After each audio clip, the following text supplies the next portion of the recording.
In Life of Pi by Jan Martel, Hasim Patel, also known as Pi, grew up in India with his brother Ravi, mother, and father. Their father was the owner of the Pondicherry Zoo, so when they packed up their lives in India in 1977 to move to Canada, they packed some animals with them to be sold in North America.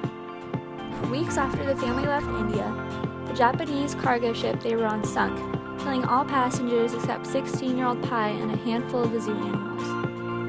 Pi's incredible love and faith in God helped him when he found himself isolated on a lifeboat in the middle of the Pacific Ocean with his only companions to be dangerous animals. My favorite scene throughout the novel is when Pi trained Richard Parker, the male Bengal tiger, and his companion throughout this journey, to jump through a hoop he had made out of twigs.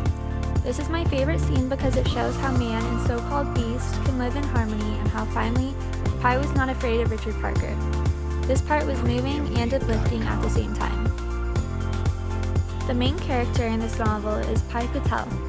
The 16-year-old Indian boy is the son of a zookeeper and extremely God-loving, which is probable cause for him being so compassionate for both humans and animals. He is such a dynamic character because he is unique in himself. For example, his religious practices of Christianity, Hinduism, and Islam simultaneously. Pi is very intelligent, and it's interesting to see his broad knowledge of the world and its basis.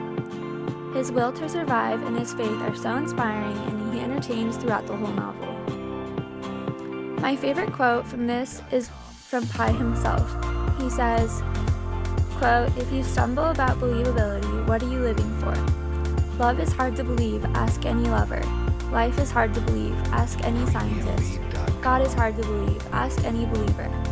This quote is so significant to me because it shows how the most important things to us are hard to believe, and we go on living based on believability. Then we miss out on all those concepts such as life, love, faith in God, and so on. I recommend Life of Pi to anyone who enjoys an adventure story with outrageous scenarios and plausible life. This novel was very entertaining and kept me intrigued until the end. I really enjoyed the way Jan Martel defended the animal kingdom and portrayed real life down to its elements. If you're interested in a crazy storyline with almost magical realism, this is the book for you. It's a great story of survival and faith.